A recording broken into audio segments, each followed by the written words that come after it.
नमस्कार, किस्मत कॉलिंग में आपका स्वागत है। मैं हूं आपके साथ तृप्ति सोनी। ऐसा कौन है जिसके जीवन में परेशानियां नहीं है, लेकिन कई सारे लोगों को ऐसा लगता है कि उनके जीवन में परेशानियां आ तो गई हैं, लेकिन जाने का नाम नहीं ले रही, या एक परेशानी जाती है तो दूसरी आ जाती है। ऐसा क्यों? आज हम इसी पर चर्चा करेंगे और बताएंगे कि जीवन में ऐसा क्यों होता है और कहीं इसके पीछे हमारे कुछ कर्म तो नहीं है। तो अगर आपके जीवन में भी परेशानियां कम ना हो रही हो तो आप हमें फोन कर सकते हैं, जान सकते हैं क्या उपाय हो सकते हैं। तो चलिए कार्यक्रम की शुरुआत करते हैं।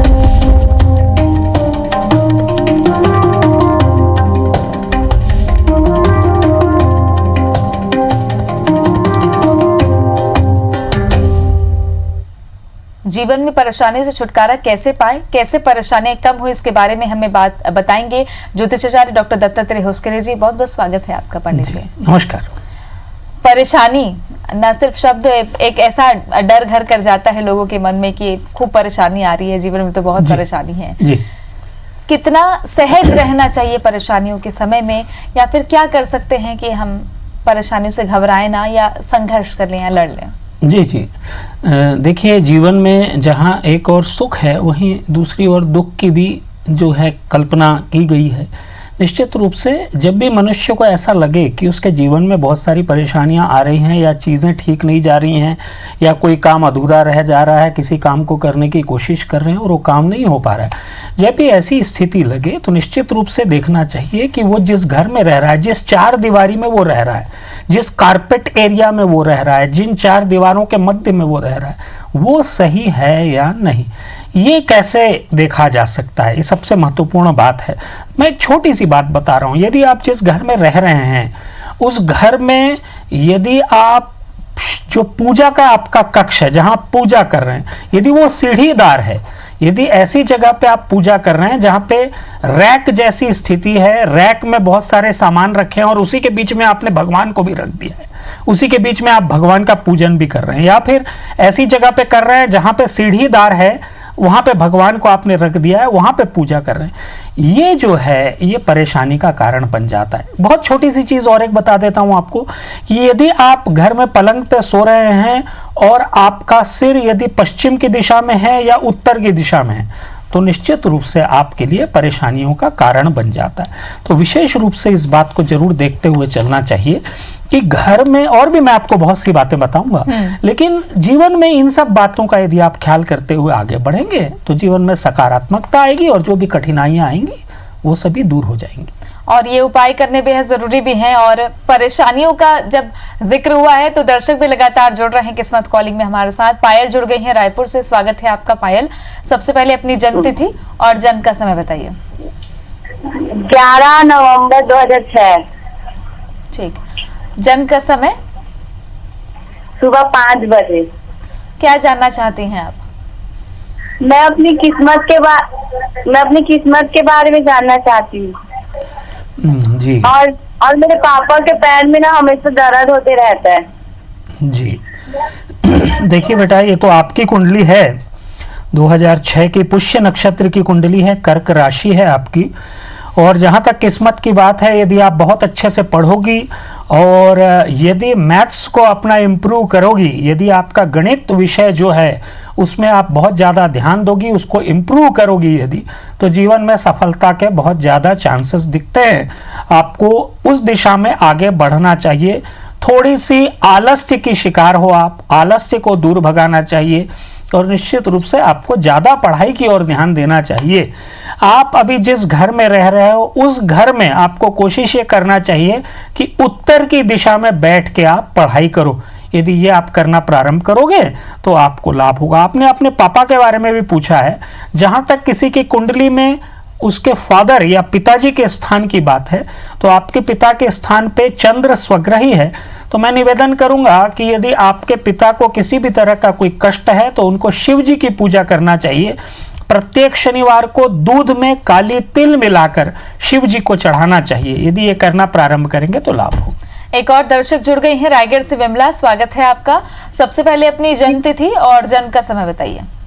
जी पंडित जी नमस्ते। नमस्कार। मैं अपने भाई के बारे में पूछना चाहती हूँ। मेरे भाई का जन्म तारीख है 22 मई 1981। जी। जन्म का समय? 22 मई 1981 है और जन्म का समय तो नहीं मालूम है। कुछ ऐसा अंदाजन आपको पता हो जो? सुबह का टाइम है, सुबह का, मॉर्निंग में। जी। अच्छा, क्या जानना चाहते हैं आप? सुबह 4 बजे लगभग। जी। क्या जानना चाहते हैं आप? मैं उनका शादी को 13 साल हो गया है, उनका अभी तक कोई संतान की प्राप्ति नहीं हुई है उनको, तो उसी के बारे में जानना चाहती हूँ कि कब तक हो सकती है। जी, देखिए मैं कुंडली देख पा रहा हूँ, मूल नक्षत्र की कुंडली है और जैसा कि मैंने देखा कि इनके द्वादश भाव में मंगल स्वग्रही है। आपने कहा कि संतानहीनता है, संतान नहीं हुई है अभी तक। संतान भाव में गुरु और शनि का गोचर है। ये यदि देखा जाए तो निश्चित रूप से संतानहीनता के कुछ लक्षण अवश्य नजर आते हैं इसमें, लेकिन ऐसा नहीं है कि संतान नहीं होगी, संतान होने की पूरी संभावना है। इनको चिकित्सकीय मदद लेनी चाहिए, डॉक्टर के पास जाना चाहिए। और जहाँ तक उपाय की बात है तो लड्डू गोपाल जो होते हैं, लड्डू गोपाल हर घर में होते हैं, बालकृष्ण भगवान की प्रतिमा, इस प्रतिमा को प्रत्येक गुरुवार को केसर दूध से इसका अभिषेक करना चाहिए, स्नान करवाना चाहिए। और इसके लिए मंत्र होता है ह्रीम संतान गोपालाय नमः। फिर से नोट कीजिए, ह्रीम संतान गोपालाय नमः। इस मंत्र से बालकृष्ण भगवान का अभिषेक करके यदि उस एकत्रित दूध को पति पत्नी सेवन करना प्रारंभ करें तो इनकी कुंडली के हिसाब से 2021 में मई महीने के बाद संतान होने की संभावनाएं परिलक्षित होती हैं। तो इसीलिए इस उपाय को इनको करने के लिए बोलिए और किसी चिकित्सक से मदद भी अवश्य लें, लाभ होगा। राजनांदगांव से गिरीश शर्मा जुड़ गए हैं, स्वागत है आपका। जन्म तिथि और जन्म का समय बताइएगा। गिरीश जी, आवाज आ रही है आप तक? आ रही। जन्म तिथि और जन्म का समय बताइएगा। बस यही पैसा का दिक्कत हो रहा है अभी। जन्म की तिथि बताइएगा पहले। क्या चीज? जन्म की तिथि कौन सी तारीख है जन्म की? अच्छा, 12 अप्रैल 1999। 12 अप्रैल 1999। और समय जन्म का? जन्म का समय तो पता नहीं, लगभग कोई 12 बजे के आसपास। दोपहर के या रात के? दोपहर में। अच्छा, ठीक है। पंडित जी, आर्थिक कष्ट है इनको? आर्थिक कष्ट है, जी हाँ। देखिए मैं आपकी कुंडली देख पा रहा हूँ, आपकी कुंडली में आर्थिक कष्ट अवश्य दिखाई पड़ता है। देखिए आपको करना क्या चाहिए, सबसे महत्वपूर्ण बात यह है, चूंकि मंगल की स्थिति अच्छी नहीं है, साथ ही साथ मैं शुक्र को देख रहा हूं तो शुक्र भी थोड़ा सा विपरीत अवस्था में है, आर्थिक स्थिति को प्रभावित करता है। सबसे पहले तो मैं आपसे निवेदन करना चाहूँगा कि आपके घर में यदि किसी भी तरह का कोई कांटेदार वृक्ष या कांटेदार फूल का पौधा है तो उसको तत्काल हटा दें। दूसरी चीज, आप जो है प्रत्येक मंगलवार को हनुमान जी के मंदिर में जाकर 11 लौंग की माला, 11 लौंग की माला हनुमान जी को चढ़ाना प्रारंभ कीजिए प्रत्येक मंगलवार को। दूसरी और एक चीज आपको बताना चाहूंगा कि प्रत्येक शुक्रवार को लक्ष्मी चालीसा का पाठ करके गाय को गुड़ खिलाना प्रारंभ कीजिए। ये दोनों ही उपायों को लगातार कीजिए, आपको लाभ मिलेगा। एक और दर्शक जुड़ी हैं चंद्रकला भिलाई से, स्वागत है आपका। जन्म तिथि और जन्म का समय बताइए। हाँ मैडम, मैं लड़का के बारे में पूछना चाहती हूँ मैडम कि 10 जनवरी 1994 मैडम। 10 जनवरी 1994। 7:05 जन्म। अच्छा, क्या जानना चाहती हैं आप? हाँ, लड़का ठीक नहीं रहा है मैडम। अच्छा, क्या बोल रही हैं? मतलब लड़के के बारे में संगति अच्छी नहीं है या ठीक नहीं रहता, ये कह रही हैं? जी जी, देखिए मूल नक्षत्र की कुंडली है, आपने मूल की शांति अवश्य करवाई होगी और धनु राशि है इनकी। आपने संगति के बारे में पूछा है तो पंचग्रह महायोग इनकी कुंडली में बनता है। ये सकारात्मक भी होता है और नकारात्मक भी होता है।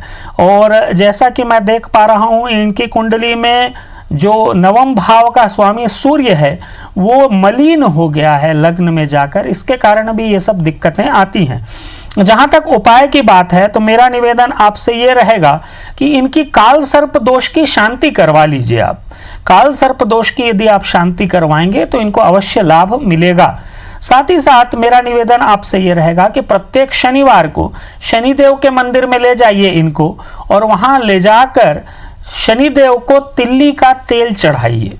तीसरा एक और उपाय आप नोट कर लीजिए, प्रत्येक मंगलवार को सुंदर कांड का पाठ करना है। ये तीनों ही उपाय करके देखिए, बच्चे को लाभ मिलेगा। बिल्कुल, और ये उपाय जो हैं वो जीवन में परेशानियां भी खत्म कर देते हैं। जी। पंडित जी, एक अहम सवाल ये कि बहुत सारी जो परेशानियां हैं वो घर की वस्तु स्थिति को देखते हुए भी आती है। जी।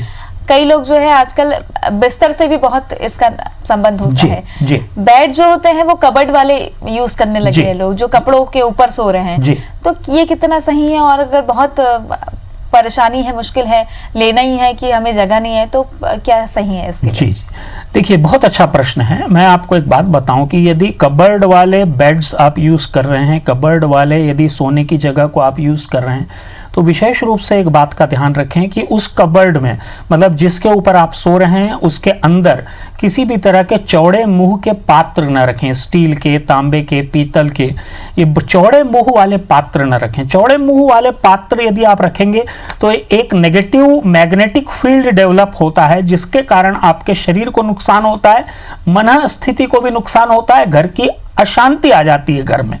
तो निश्चित रूप से इस बात का विशेष रूप से ध्यान रखें। और आप एक बात का विशेष रूप से ध्यान रखें कि घर में जो भी आप चौड़े मुंह के बर्तन वगैरह हैं, वो घर की दक्षिण दिशा में यदि आप रखेंगे तो ज्यादा अच्छा रहेगा। इनको उत्तर की दिशा में ना रखें। उत्तर की दिशा में रखेंगे तो उसके कारण भी नेगेटिव मैग्नेटिक फील्ड डेवलप होता है, जिससे नुकसान होता है। घर में क्लेश के भी बहुत सारे कारण होते हैं जो परेशानी लेकर आते हैं। क्या वजह हो सकती है, इसके बारे में मैं बातचीत करती हूँ पंडित जी से। पंडित जी, एक और देखा गया है कि पहले के जमाने में जो घर हुआ करते थे, बड़े बड़े घर, और जो वो नहानी या फिर सेप्टिक होते थे वो बाहर की तरफ होते थे। लेकिन अब ऐसा हो गया है कि सेप्टिक टैंक के ऊपर ही कमरे बन रहे हैं या बेड वहां पे रखा रहा है। तो क्या ये दरिद्रता लेकर आता है? क्या ये परेशानियों का कारण है? जी देखिए, असल में सबसे महत्वपूर्ण बात मैं आपको बता दूं कि वास्तु में एक बात कही गई है कि सेप्टिक टैंक का निर्माण आप जो है दक्षिण दिशा में करें। लेकिन होता यह है कि दक्षिण दिशा के भी दो बिंदु अलग अलग होते हैं, एक दक्षिण पूर्व दिशा और एक दक्षिण पश्चिम दिशा। लोग क्या करते हैं कि दक्षिण पूर्व, क्योंकि पूर्व की दिशा टच होती है इसलिए उस साइड नहीं जाते हैं, लेकिन दक्षिण पश्चिम दिशा में सेप्टिक टैंक का निर्माण कर लेते हैं। यहीं से जो है घर में दरिद्रता आना प्रारंभ हो जाती है। यदि घर में आपको सेप्टिक टैंक का निर्माण करना है तो एक तो ब्रह्म स्थान, मतलब जहां पे घर के चारों कोनों के डायगोनल्स आके मिलते हैं, मतलब विकर्ण आके मिलते हैं, उस जगह पे कभी भी आप सेप्टिक टैंक का निर्माण न करें। दूसरा, दक्षिण पश्चिम दिशा में कभी भी सेप्टिक टैंक का निर्माण न करें। यदि दक्षिण पश्चिम दिशा में आप सेप्टिक टैंक का निर्माण करेंगे तो आर्थिक अव्यवस्था आ जाएगी घर में पैसे नहीं टिकेंगे, और इस तरह के घरों में निश्चित रूप से घर में लड़ाई झगड़े इत्यादि भी बहुत ज्यादा होना प्रारंभ हो जाते हैं। विशेष रूप से इस बात का ध्यान रखने की आवश्यकता है कि घर में जब भी आप टॉयलेट्स यदि इत्यादि बनाते हैं या फिर सेप्टिक टैंक का निर्माण करते हैं तो इनको यदि दक्षिण की दिशा में, ठेठ दक्षिण की दिशा में 20 डिग्री आगे पीछे यदि आप रख के आगे चलेंगे तो इसमें जो है किसी भी तरह की दिक्कत नहीं आती है। इस बात का विशेष रूप से ध्यान रखा जाना चाहिए। दर्शक जुड़े हैं आशुतोष रायपुर से, स्वागत है आपका। सबसे पहले अपनी जन्मतिथि और जन्म का समय बताइए। हेलो, आवाज आ रही है आप तक आशुतोष? हाँ जी जी जी। जन्म का समय और जन्म की तिथि बताइए। 16/11/1982। ठीक, 16/11/1982। 7:09। सुबह की या शाम के? सुबह। ठीक, क्या जानना चाहते हैं आप? मुझे दो तकलीफ है। एक तो मेरा बैक पेन होता था, एक्सीडेंट हो गया था 2-3 साल पहले, तो बैक पेन का समस्या अभी तक खत्म नहीं हुआ है पूरा। और दूसरा, कुछ मार्केट में पेमेंट भी फंस जा रहा है, उसका भी पूछना था, वो कब निकलेगा नहीं निकलेगा। जी, शारीरिक और आर्थिक दोनों ही जी। अनुराधा नक्षत्र की कुंडली है, वृश्चिक राशि है, और आपने दो बातें बोली हैं, एक तो पैसे फंसे हुए हैं आपके उससे संबंधित और कुछ स्वास्थ्य संबंधित। देखिए, मैं आपके कुंडली में स्पष्ट रूप से देख पा रहा हूं कि आपकी कुंडली में काल सर्प दोष है, तो निश्चित रूप से आपको जाके गोदावरी के तट पे काल सर्प दोष की शांति करवानी चाहिए, इससे आपको लाभ मिलता है। राहु की अष्टम स्थिति जहां तक एक तरह से पॉजिटिव भी होती है, दूसरी तरह से नेगेटिव भी होती है, तो इस और विशेष रूप से ध्यान देना चाहिए कि जब भी राहु अष्टम स्थिति में हो तो राहु से संबंधित जो भी उपचार हैं वो करना चाहिए। ये क्या होते हैं उपचार? शिव जी की पूजा निरंतर करते रहना, शिव जी को चंदन अर्पित करना, शिव जी को प्रत्येक बुधवार को बिल्वपत्र अर्पित करना, ये 3 उपाय अवश्य करने चाहिए। आपके जीवन में पैसों की वापसी, जो फंसे हुए पैसे हैं उनकी वापसी का रास्ता कहां से आ सकता है, ये एक प्रश्न है। इसके लिए आपको प्रत्येक शुक्रवार को श्री सूक्त का पाठ करना चाहिए। लक्ष्मी जी का श्री सूक्त होता है, यदि आप स्वयं न कर सकें तो किसी से करवाएं। श्री सूक्त का पाठ जो है प्रत्येक शुक्रवार को करें। घर में यदि लक्ष्मी जी की प्रतिमा या फोटो है तो उस पर थोड़ा सा हल्दी, कुमकुम इत्यादि चढ़ाएं। ये यदि नियमित रूप से आप करना प्रारंभ करेंगे तो देखेंगे कि आपके फंसे हुए पैसे वापस आ जाएंगे, और किसी भी तरह का यदि एक्सीडेंट इत्यादि हो रहा है या चोट लग रही है, कुछ भी हो रहा है, तो यह भी ठीक हो जाएगा। महाराष्ट्र से नवीन जुड़े हुए हैं हमारे साथ, स्वागत है आपका नवीन। जन्म तिथि और जन्म का समय बताइएगा अपना। हमारी आवाज आ रही है? नमस्कार जी, जन्म की मैं तिथि महाराष्ट्र से बोल रहा बताइएगा। हूँ, जिला थाना। नवीन नाम है मेरा। जी, मेरा जन्म तारीख 3 तारीख 8वां महीना 1979 महाराष्ट्र, जिला थाना उल्लासनगर में। मेरी समस्या ये है कि मैं कभी भी कोई भी धंधे में तरक्की नहीं कर पा रहा हूँ, बिजनेस में। अच्छा, एक बार जन्म की तिथि फिर से दोहराएंगे। 3 तारीख 8वां महीना 1979 3 तारीख 8वां महीना 1989। और समय? समय शाम का 4। ठीक, एक बार समस्या बताएंगे फिर से, क्या है आपको? मेरा दुकान है किराने का, तो आज तक मैं 15 साल से कोई किराने का दुकान कर रहा हूँ, कोई आज तक हमेशा में कर्जे चल रहा है, कर्जा पे कर्जा चल रहा है, कोई चीज का तरक्की नहीं हो पाई है। मैं और मेरे भाई का, हम लोग घर में हमेशा तकलीफ है। जी ठीक जी, है, ठीक। मघा नक्षत्र की कुंडली है, सिंह राशि है, और जैसा कि आपने कहा कि कर्ज की अधिकता हो रही है, जीवन में जो आय है वो सही नहीं हो पा रही है। देखिए, मैं आपकी कुंडली में देखता हूं, गुरु जो है आपके आय भाव में बैठा हुआ है, इनकम वाले स्थान में बैठा हुआ है। पंचग्रह महायोग आपकी कुंडली में भी है, और सिंह लग्न है, और सूर्य जो है द्वादश भाव में चला गया है। जब भी सिंह लग्न की कुंडली हो और सूर्य द्वादश भाव में चला जाए तो यह एक तरह का पितृदोष होता है, तो इसका निवारण अवश्य करना चाहिए। मैं चाहूंगा कि आप त्र्यंबकेश्वर में जाके एक बार पितृदोष की शांति करवा लीजिए, इससे निश्चित रूप से आपको लाभ होगा। लेकिन तब तक करना क्या है? आपको करना यह है कि प्रत्येक सोमवार को शिव जी के मंदिर में जाना है, वहां जाके शुद्ध जल चढ़ाना है और थोड़ा सा इत्र लगाना है। शिव जी को थोड़ा सा इत्र लगाना है।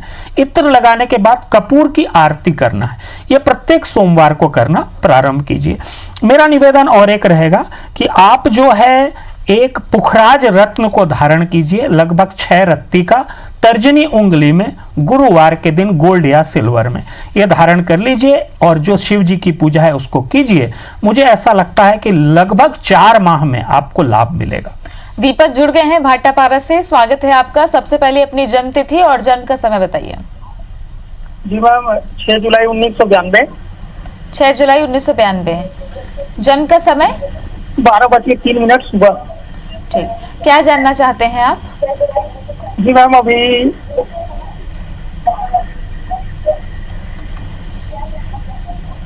समस्या बताइए। जी मैम, सरकारी नौकरी लगेगी नहीं लगेगी, 4 साल हो गए पंजाब में काम करते हैं। अच्छा जी, उत्तरा फाल्गुनी नक्षत्र की कुंडली, कन्या राशि, और आपके दशम भाव में जो कि नौकरी का भाव है वहां पे राहु बैठा हुआ है, और जैसा कि मैं देख पा रहा हूं आपकी कुंडली में शनि जो है स्वग्रही है। देखिए, आप जहां पे संविदा हैं वहीं पे परमानेंट होने के चांसेस बहुत ज्यादा हैं, लेकिन आप आलस्य के शिकार हैं, थोड़ा सा आलसी ज्यादा हैं आप। मैं आपसे निवेदन ये करूंगा कि थोड़ी सी मेहनत ज्यादा कीजिए और पढ़ाई लिखाई कीजिए थोड़ा सा। आपके जीवन में उन्नति की संभावनाएं बहुत ज्यादा हैं। कुछ कॉम्पिटिटिव एग्जाम्स, प्रतियोगी परीक्षाएं इत्यादि आप दीजिए, इससे निश्चित रूप से आपको लाभ होगा। उपाय क्या करना चाहिए? प्रत्येक शनिवार को आपको सायंकाल के समय 8 से लेकर 10 बजे के बीच शनिदेव के दर्शन करना चाहिए, उनको तिल का तेल चढ़ाना चाहिए।